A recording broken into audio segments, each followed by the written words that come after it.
Entre simulation et arbitre payé, le foot, comme beaucoup d'autres sports, a son lot de rencontres un peu suspectes. Parfois, ce sont les joueurs qui font délibérément de l'anti-jeu en simulant des blessures ou en saccageant le terrain. Mais d'autres fois, ce sont carrément des directeurs sportifs ou des dirigeants qui se mettent dans le coup. Quand les scandales éclatent, ça gâche tout de suite un peu le spectacle. Tu l'auras deviné, aujourd'hui, je vais te parler des 10 plus grosses tricheries sur un terrain de football. Tiens-toi prêt!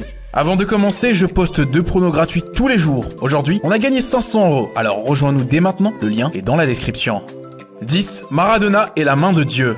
La main de Dieu, qui ne connaît pas cette histoire? Maradona en Coupe du Monde 1986 marque volontairement un but de la main face à l'Angleterre au Mexique. L'Argentine a ainsi gagné pour la seconde fois la Coupe du Monde grâce à cette tricherie. Mais comment l'arbitre a pu laisser passer ça? Apparemment, l'arbitre aurait vu le but marqué de la tête et non de la main. 9. Suarez contre le Ghana en 2010. En quart de finale de la Coupe du Monde, le score est de 1 partout entre les Black Stars et l'Uruguay. Le Ghanéen Dominique Adia bat tout le monde dans les airs pour placer une tête dans le but uruguayen vide et qualifier les siens. Tête qui ne trouvera pas le fond des filets car Suarez, resté sur la ligne des cages, sort le ballon de la main et est expulsé. L'arbitre accorde un penalty au Ghana qu'ils rateront et ce sont les Sud-Américains qui se qualifieront pour les demi-finales. 8. Algérie en Coupe du Monde 1982. En Coupe du Monde 1982, pour être qualifié et être la première équipe africaine à passer un tour lors d'un mondial, n'importe quel résultat peut être favorable aux Algériens, sauf une victoire avec 1 ou 2 buts d'écart de l'Allemagne de l'Ouest sur l'Autriche. À la 10e minute, Horst Hrubesch ouvre le score pour les Allemands et ensuite plus rien. Les 2 équipes satisfaites par ce résultat refusent le jeu dans le but d'éliminer l'Algérie. Il s'en suivra un scandale monumental et c'est d'ailleurs pour ça qu'aujourd'hui, en 3e journée des phases de groupe de la Coupe du Monde, toutes les équipes d'un même groupe jouent au même moment. 7. Materazzi et Zidane. Qui ne connaît pas le mythique coup de boule de Zizou contre l'Italie? C'est un des moments les plus mythiques du football moderne. Mais savez-vous pourquoi ce geste est né? Eh bien, le défenseur italien Materazzi chauffait Zinedine Zidane pendant tout le match. Et on est arrivé au moment où il a insulté la sœur et la mère du milieu français. N'en pouvant plus et submergé par sa rage, le numéro 5 se déferle en lâchant un coup de tête dans la poitrine du défenseur. Zidane est ensuite expulsé et les Italiens profitent du moral anéanti des Français pour gagner le match. 6. L'affaire Calciopoli.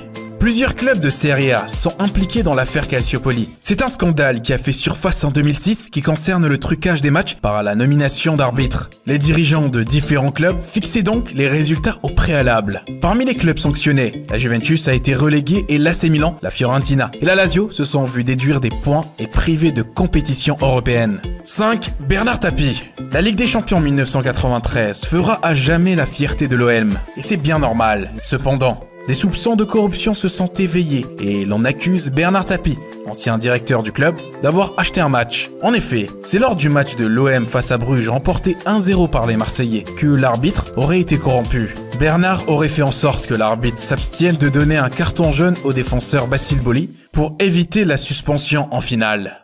4. Roberto Rojas, l'acteur extrême.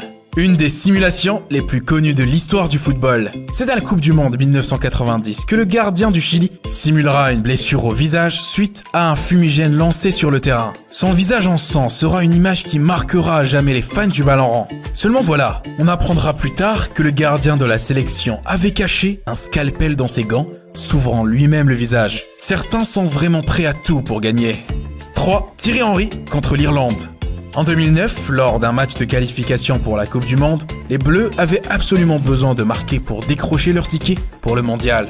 À la 103e minute, dans la zone des 6 mètres irlandais, Thierry Henry contrôle 2 fois la balle avec la main gauche, l'empêchant ainsi de sortir des limites du terrain avant de centrer devant le but. Le ballon est repris de la tête par William Gallas qui marque le but de l'égalisation, synonyme de qualification pour l'équipe de France. À la fin du match et devant les caméras, Thierry Henry avouera qu'effectivement il y avait main et proposera même de rejouer le match, ce qui ne se fera pas.